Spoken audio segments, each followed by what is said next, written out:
October 1943. Ankara, Turkey. It is past 11 at night. The British ambassador to Turkey has reviewed the evening cable traffic and retired to his bedroom. His dispatch box, the sealed leather case carrying Britain's most classified communications from London, sits on his study desk. Unlocked, his valet enters the room. Elyesa Bazna moves quietly, as valets do. He has spent weeks learning this household's rhythms, when the ambassador takes his evening walk, how long he spends in the bathroom before bed, how many minutes pass before the study is truly empty. He has rehearsed this so many times in his mind that tonight his hands do not shake. He removes the Leica camera from his jacket. He opens the dispatch box. He photographs everything inside it. 14 minutes later, he replaces the documents exactly as he found them, returns the dispatch box to the desk, and leaves the room. The ambassador is asleep down the hall. No alarm sounds. No one comes running. The British had no idea. The Germans, when they received the photographs, did not believe them. And the man who risked his life to steal Britain's most sensitive wartime secrets. Tease, who did this not once but dozens of times across 6 months, would eventually discover that much of the money he had been paid was counterfeit. This is the story of Operation Cicero, the most successful intelligence breach against British diplomatic communications in the Second World War. A spy who outsmarted an entire embassy was paid in fake currency by the country he was spying for, and died in Munich in 1970, without a single court ever hearing his name. The question this case asks, and has never fully answered, is not whether the theft happened. It is what happens when an intelligence service becomes so paralyzed by the fear of deception that it cannot recognize the truth when the truth is sitting on its own desk. He was not recruited by Germany. He recruited himself. Elyesa Bazna was Albanian-born, raised in Turkey, and had spent most of his adult life working in the service quarters of powerful men. Chauffeur, guard, domestic servant. He had worked briefly for the German embassy in Ankara earlier in his career, are not as an intelligence asset, but as a driver. His file showed minor criminal offenses, nothing that would register on a wartime embassy's hiring check. He was not a believer in any cause.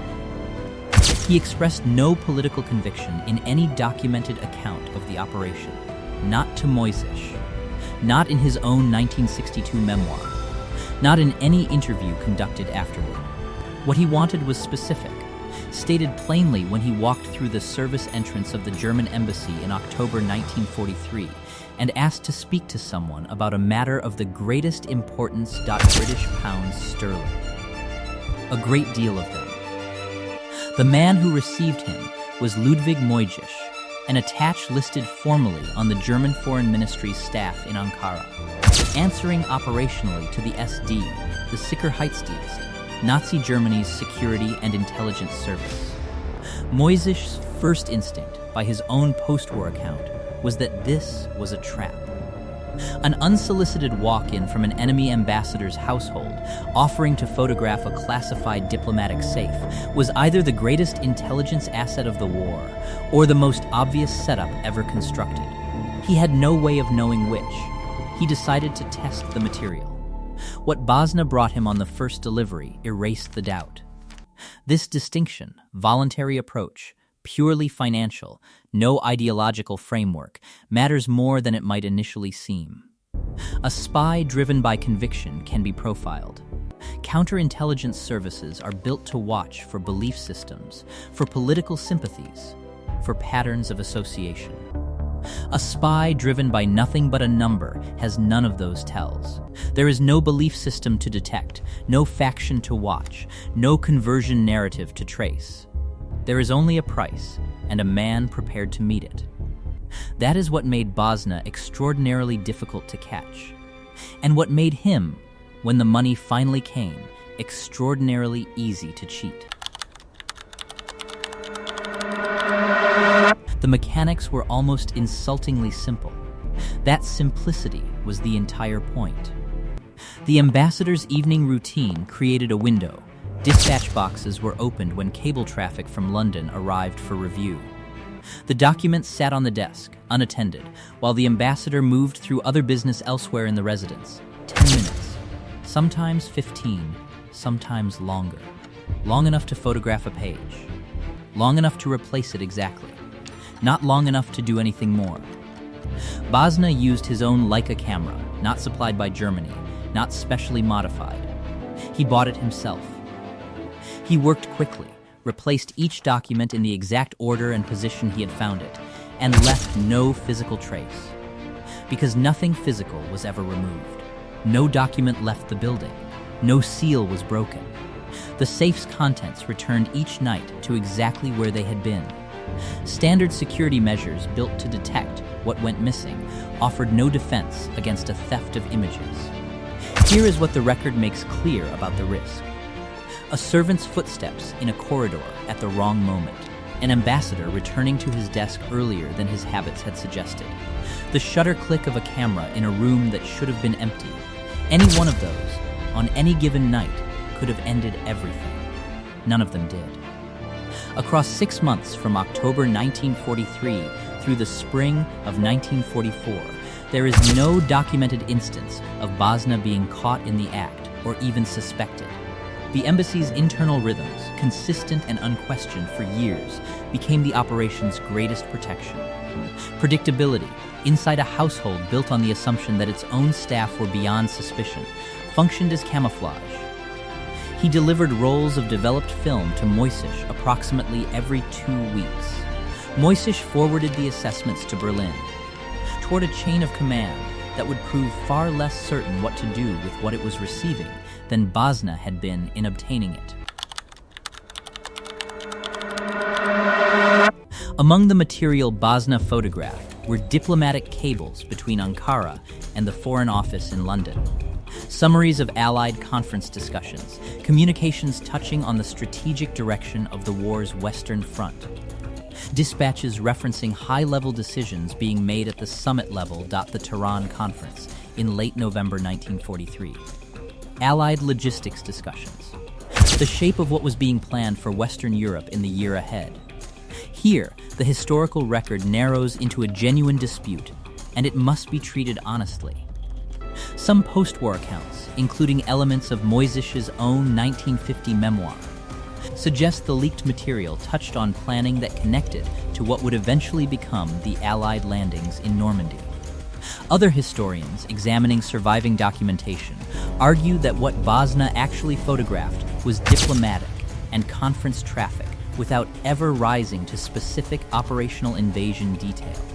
No document from the Cicero operation has been definitively shown to carry a landing date, a target location, or troop strength figures for the Western invasion. What sits outside that dispute entirely is this. British diplomatic traffic passing through Ankara was referencing high-level Allied strategic discussion at the highest levels. And that traffic was being photographed and sold to Germany in real time for 6 months, with no British official aware it was happening. Whether what Berlin received constituted a war-altering secret or an alarming fragment of something less specific, that question the documentary record has never conclusively settled. Berlin's reaction, at least, is well documented. They understood they were looking at something significant. What they could not agree on was whether it was real. The material that reached Berlin did not move toward a decision. It moved into an argument. German intelligence in 1943 was not a single institution. It was several competing for resources, for credibility, for access to Hitler's attention. The SD's Foreign Intelligence Branch, the Foreign Ministry under Ribbentrop, the military intelligence apparatus, each viewed material sourced through the others with structural suspicion. The Cicero reports arrived through SD channels. That alone colored their reception in Ribbentrop's ministry before a single page had been read. Ribbentrop's documented skepticism centered on a question that, in isolation, was entirely reasonable. Why would a British ambassador's own household staff be permitted to hand over material this sensitive?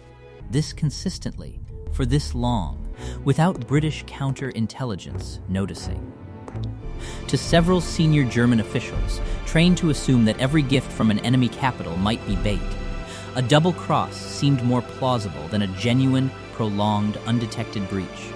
The explanation that British security simply had not looked seemed too convenient to trust. No single meeting resolved the question. No memo settled it. Reports circulated, were reviewed, were questioned, were occasionally acted on in limited ways, but were never trusted enough to change a documented military decision. Ribbentrop reportedly kept portions of the material's handling close, rather than routing it through the military intelligence apparatus that might have cross-examined it more rigorously. Historians still argue whether that was caution or institutional hoarding. Here is the rupture that the whole story turns on. Not a failure to obtain a secret, a failure to agree among competing institutions that the secret they possessed was genuine. The Cicero material did not fail to matter because it was false. It failed to matter because the people who received it could never stop asking whether it was. And while they argued, the months passed, and the war moved forward without them. While Berlin argued, London was unaware there was anything to argue about. Foreign Office guidance treated locally hired domestic staff as a logistics question, not a security one. Background checks, when conducted at all, focused on discretion and petty theft, not on foreign intelligence contact. The ambassador's habit of reviewing dispatch traffic at his desk before returning it to the safe had never been flagged as a vulnerability, because no one had reason to consider the man pressing his suits a threat to the process. Suspicion, when it eventually arrived, did not come from a discovery inside the embassy. It came gradually through 1944 as British signals intelligence reading intercepted German communications, noticed material consistent with Foreign Office cables circulating on the German side. The precise sequence of what alerted counterintelligence first remains incompletely documented. Multiple post-war accounts differ on the exact triggering event. What is not disputed, Bazna's access ended in the spring of 1944. He left British service. He was never formally identified, confronted, or charged. No public inquiry followed. No embassy staff was named. The same institutional habit that let him in the door for 6 months let him walk back out of the story almost as quietly as he had entered it. Now, here is the detail that makes the whole arrangement collapse into something stranger than fiction. Much of the money paid to Bazna across the operation's life was not genuine British currency. Post-war investigation tied a significant portion of his payment to Operation Bernhard, a Nazi SS program that had produced forged Bank of England notes on an industrial scale, originally designed to flood Britain with counterfeit currency and destabilize its wartime economy. Bazna sold Britain's most sensitive wartime documents to Germany. Germany paid him, in substantial part, with fake British money. There is no evidence he knew this at the time. The forgeries were, by most accounts, high quality, convincing enough that detection required expert examination. He counted the notes. He believed himself wealthy. He planned a post-war life on the assumption that the funds were real. When he eventually attempted to use them, a portion proved worthless. Consider what that means in full. Britain never knew its secrets were being stolen while it was happening. Bazna never knew his payment was counterfeit while he was accepting it. Only Germany, running both operations simultaneously, understood the complete shape of the arrangement. And even Germany could not agree on whether the intelligence side of it was genuine. A closed loop of deception, in which almost every party involved was, in some measure, being deceived. Bazna had outsmarted the British ambassador. Germany had outsmarted Bazna. And Germany's own intelligence services had spent 6 months outsmarting themselves. No courtroom ever heard the case of Cicero. Bazna was never arrested during the war. Post-war Turkey brought no formal proceedings. The operation had unfolded on Turkish soil, but targeted a foreign power's diplomatic communications, leaving the case in a jurisdictional gap that no government pursued to a conclusion. Britain preferred quiet containment over public exposure. The wartime scandal involving compromised diplomatic security offered nothing worth publicizing. He published a memoir in 1962, I Was Cicero, confirming from his own account the broad outline of what he had done. Moisish had published his version in 1950. The two accounts corroborate each other on mechanics. They diverge, as all post-war intelligence memoirs do, on significance. Bazna spent his later years in Munich. The ventures he attempted after the war largely failed. He died there in 1970. No reckoning followed him. What remains is a case intelligence services still study not as a cautionary tale about a valet with a camera, but as a study in institutional failure on both sides of the same operation. The photograph that opened this account, the stolen cable sitting on a desk in Berlin, was never in dispute as an object. It existed. It had been obtained through genuine, sustained access to material a hostile power should never have been able to read. What remains unresolved is not whether the theft happened. It is what the receiving institution chose to do with it. Intelligence historians studying Operation Cicero have increasingly focused less on Bazna's tradecraft, which was, by the standards of the era, unremarkable in method and extraordinary only in access, and more on the institutional paralysis that met his material once it arrived. A source's value is not fixed at the moment of acquisition. It is determined by what the receiving institution is willing to believe and act on afterward. Here is the question that has never been cleanly answered. If earlier, more unified confidence in the material had produced different German decisions in the months before the Allied landings in Western Europe, would any of it have mattered? The honest answer is unanswerable. The war's outcome was determined by forces far larger than one valet's camera. But the case endures because of what it demonstrates about the specific way institutional paranoia can neutralize genuine intelligence, not through counter-espionage, not through a lock that finally held, but through the internal distrust of the very organization for which the secrets were stolen. Bazna beat Britain. 6 months, a personal camera, and a door nobody thought to guard were enough for that. He never beat Berlin's distrust of itself. And in the end, that distrust did what British security, for all its blind faith in the man laying out the ambassador's suits, never had to do at all. Britain's ambassador slept 10 feet from his dispatch box. His valet photographed it for 6 months. Germany decided it must be a trick. Nobody won.